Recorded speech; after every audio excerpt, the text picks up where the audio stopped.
Hi! இப்ப இந்த மாதிரி 1/2 சென்டிமீட்டர், 1 சென்டிமீட்டர் இருக்கிற பிளாஸ்டிக் மிரர் எப்படி ஃபிக்ஸ் பண்ணுறதுன்னு பார்ப்போம்.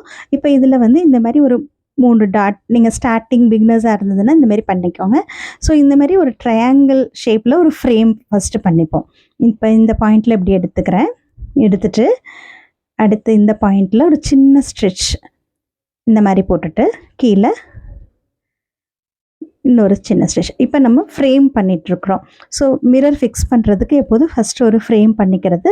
ஸோ இது வந்து ஒரு சின்ன மிரர் ஒரு 1/2 சென்டிமீட்டர் அளவு தான். அதனால் இப்போ பாருங்கள் இந்த கேப்பில் இன்னொரு ட்ரையாங்கிள் வர மாதிரி இன்னொரு ஃப்ரேம் பண்ணணும். ஸோ இது பிகினர்ஸ் நீங்கள் இந்த மாதிரி டாட் வச்சுட்டு பண்ணலாம், இல்லைன்னா அப்படியே டைரெக்டாகவே பண்ணிடலாம்.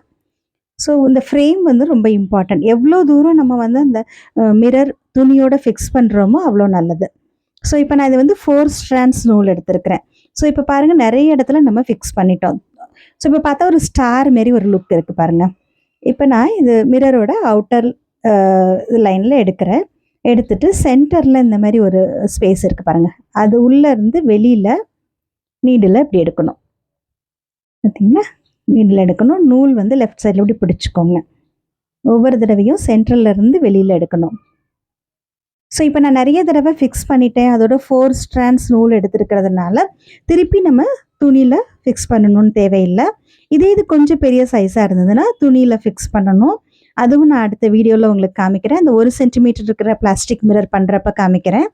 இப்போ நான் இது பட்டன் ஹோல் ஸ்டிச் மெத்தடில் பண்ணிகிட்ருக்கிறேன். ஒவ்வொரு தடவையும் பாருங்கள், இப்படி அழகாக வெளியில் எடுத்திங்கன்னா அந்த ஃப்ரேம் வந்து அப்படியே விரிஞ்சிட்டு ஓரத்துக்கு வந்துடும். அது பார்க்க ரொம்ப அழகாக ஒரு ரிங் மாதிரி நமக்கு கிடச்சிரும். ஸோ இது நாங்கள் ரொம்ப ஈஸியாக அழகாக நம்ம பண்ணிடலாம். இது நீங்கள் எப்படி வாஷ் பண்ணாலும் இந்த மிரர் வந்து ரிமூவ் ஆகாது, நல்லா ஃபிக்ஸ் ஆகிடும். நான் வந்து ஃபஸ்ட்டு அதை ப்ளேஸ் பண்ணுறதுக்காக கம்மில் ஒட்டிக்கிட்டேன் அந்த மிரர் வந்து. அப்புறம் நான் அதை ஃப்ரேம் பண்ணிவிட்டு மேலே இந்தமாரி அவுட்டர் சர்க்கிள் பண்ணுறோம். இப்போ ஃபுல்லாக முடிஞ்சிருச்சு. அப்புறம் ஃபஸ்ட்டு நம்ம எந்த இதில் ஆரம்பித்தோமோ அந்த ஸ்டிச்சுக்குள்ளே விட்டு முடிக்கணும். அப்படி பண்ணிங்கன்னா பாருங்கள், எங்கே ஆரம்பித்து எங்கே முடித்தோன்னே தெரியாது. ரொம்ப அழகாக இருக்கும். நீங்களும் ட்ரை பண்ணி பாருங்கள். அடுத்த வீடியோவில் அந்த பெரிய மிரர் எப்படி ஃபிக்ஸ் பண்ணுறதுன்னு பார்ப்போம். பாய்.